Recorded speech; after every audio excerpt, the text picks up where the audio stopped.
Abay mga pre, nakapagtala dito ng bagong career high itong si Max Christie. No AD, no problem para na nga dito sa team ng Lakers. Kontra na nga dito sa team ng Portland Trail Blazers. Dito sa first quarter ay tinag-over muna dito ni LeBron James. Kaya napatay out dito ng maaga ang Portland Trail Blazers. Sa under 6 minutes mark naman, nakakuha siya dito ng magandang assist kay LeBron James. Maganda naman ang ginawa dito ni Christie at naisahan niya dito sa ilalim. Masipag pa ito dumepensa, hindi pa nakawala dito sa Anthony Simons.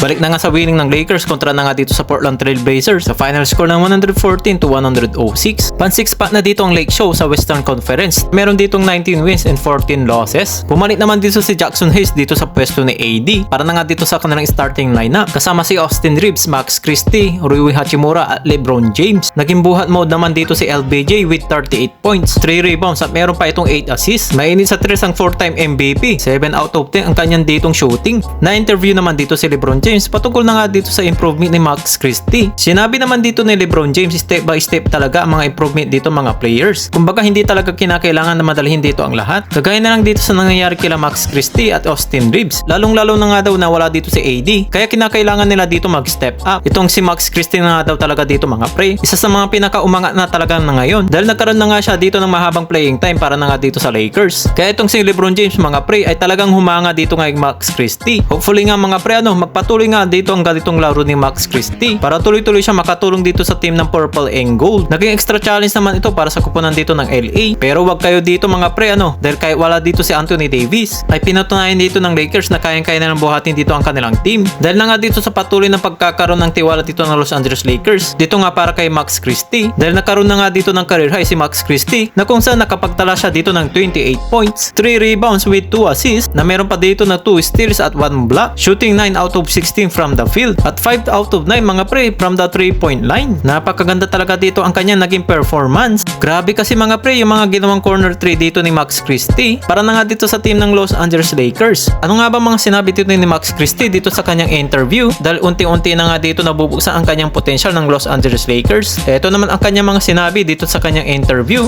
Honestly, I think I hit that three in the second quarter, something like that, my second stint.